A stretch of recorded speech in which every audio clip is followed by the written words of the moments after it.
2 দিন ভিতৰত আমি ৰাইজৰ পৰা যথেষ্ট সঁহাৰি পালোঁ, আশীৰ্বাদ পালোঁ, মৰম পালোঁ। মই অসমৰ জনসাধাৰণক ধন্যবাদ কৃতজ্ঞতা জ্ঞাপন কৰিছোঁ। আৰু যোৱা 2 দিনৰ কাৰ্যসূচীত আমাৰ দলৰ সতীৰ্থসকলৰ পৰা, কৰ্মীসকলৰ পৰা, জ্যেষ্ঠসকলৰ পৰা যথেষ্ট আমি সমৰ্থন পালোঁ। তেওঁলোকে খুব সুন্দৰকৈ কম সময়ৰ ভিতৰত গোটেই 2 দিনীয়া কাৰ্যসূচীটো আয়োজন কৰিলে। আজি 3য় দিনটো। এই ক্ষেত্ৰত মই প্ৰত্যেকগৰাকী জিলা কংগ্ৰেছৰ সভাপতি, আমাৰ গোলাঘাট, যোৰহাট, শিৱসাগৰ, ডিব্ৰুগড়, তিনিচুকীয়া, লখিমপুৰ, শোণিতপুৰ, নগাঁও, আজিৰ দিনটো মৰিগাঁও আৰু কামৰূপ ৰুৰেল, লগতে প্ৰত্যেক আমাৰ ব্লক কংগ্ৰেছ, প্ৰত্যেক আমাৰ দলীয় নেতাসকল, যিসকলে আমাক এই 3দিনীয়া কাৰ্যসূচীত সহায় কৰিলে। বিশেষকৈ আমাৰ প্ৰাক্তন সভাপতি ৰিপুণ বৰা ডাঙৰীয়া, তেওঁ আজি অনুপস্থিত, তেওঁ মধ্যপ্ৰদেশলৈ যাবলগীয়া হ'ল। বিভিন্ন আমাৰ বিধায়কসকল, যিসকলে 2 দিন আগত যোৰহাটলৈ গৈ আমাক আদৰিলে।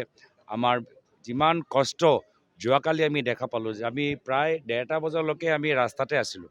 2টা বজাতহে আজি ৰাতিপুৱা 2টা বজাত আমি সোমাইছোঁ।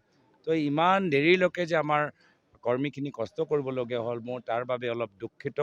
আৰু সকলোৱে জানে যে যোৰহাটত এগৰাকী সাংবাদিকে আমাৰ এই ভিৰৰ মাজত যথেষ্ট অসুবিধা পালে। তেখেতৰ প্ৰতি মই যথেষ্ট দুখিত। আজি আমাৰ মহিলা কংগ্ৰেছৰ এটা টীম তেখেতৰ ওচৰত গৈ গুৰুত্বপূৰ্ণ পৰামৰ্শ ল'ব যে ভিৰৰ মাজত বিশেষকৈ আমাৰ মহিলা সাংবাদিকসকলৰ কি ধৰণৰ ব্যৱস্থা হ'লে ভাল। যিয়ে নহওক, বৰ্তমান যোৱা 2টা দিনৰ ভিতৰত বতৰে আমাক অলপ সহায়ো কৰিছে। আমাৰ যাত্ৰাত আমাৰ বতৰে ইমান প্ৰভাৱ পেলোৱা নাই। আজিটোৱে চাই আছোঁ, আৰু আজিটো ঠিকে হৈ গ'লে তেতিয়া আমাৰ আৰু কাইলৈ দিনটো ঠিকে থাকিলে আমাৰ মনটো শান্তি থাকিব। 2 দিন ভিতৰত আমি ৰাইজৰ পৰা যথেষ্ট সঁহাৰি পালোঁ, আশীৰ্বাদ পালোঁ, মৰম পালোঁ। মই অসমৰ জনসাধাৰণক ধন্যবাদ কৃতজ্ঞতা জ্ঞাপন কৰিছোঁ। আৰু যোৱা 2 দিনৰ কাৰ্যসূচীত আমাৰ দলৰ সতীৰ্থসকলৰ পৰা, কৰ্মীসকলৰ পৰা, জ্যেষ্ঠসকলৰ পৰা যথেষ্ট আমি সমৰ্থন পালোঁ। তেওঁলোকে খুব সুন্দৰকৈ কম সময়ৰ ভিতৰত গোটেই 2 দিনীয়া কাৰ্যসূচীটো আয়োজন কৰিলে। আজি 3য় দিনটো।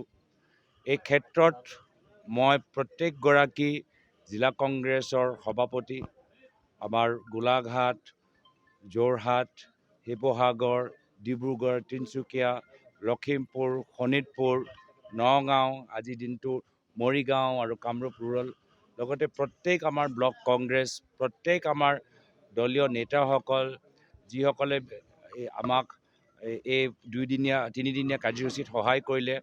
বিশেষকৈ আমাৰ প্ৰাক্তন সভাপতি ৰিপুণ বৰা ডাঙৰীয়া, তেওঁ আজি অনুপস্থিত, তেওঁ মধ্যপ্ৰদেশলৈ যাবলগীয়া হ'ল।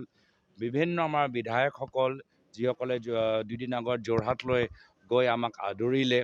আমাৰ যিমান কষ্ট যোৱাকালি আমি দেখা পালোঁ যে আমি প্ৰায় 1:30 বজালৈকে আমি ৰাস্তাতে আছিলোঁ। 2টা বজাতহে আজি ৰাতিপুৱা 2টা বজাত আমি সোমাইছোঁ। তো ইমান দেৰিলৈকে যে আমাৰ কৰ্মীখিনি কষ্ট কৰিবলগীয়া হ'ল, মোৰ তাৰ বাবে অলপ দুখিত। আৰু সকলোৱে জানে যে যোৰহাটত এগৰাকী সাংবাদিকে আমাৰ এই ভিৰৰ মাজত যথেষ্ট অসুবিধা পালে। তেখেতৰ প্ৰতি মই যথেষ্ট দুখিত। আজি আমাৰ মহিলা কংগ্ৰেছৰ এটা টীম তেখেতৰ ওচৰত গৈ গুৰুত্বপূৰ্ণ পৰামৰ্শ ল'ব যে ভিৰৰ মাজত বিশেষকৈ আমাৰ মহিলা সাংবাদিকসকলৰ কি ধৰণৰ ব্যৱস্থা হ'লে ভাল। যিয়ে নহওক, বৰ্তমান যোৱা 2টা দিনৰ ভিতৰত বতৰে আমাক অলপ সহায়ো কৰিছে। আমাৰ যাত্ৰাত আমাৰ বতৰে ইমান প্ৰভাৱ পেলোৱা নাই। আজিটোৱে চাই আছোঁ, আৰু আজিটো ঠিকে হৈ গ'লে তেতিয়া আমাৰ আৰু কাইলৈ দিনটো ঠিকে থাকিলে আমাৰ মনটো শান্তি থাকিব।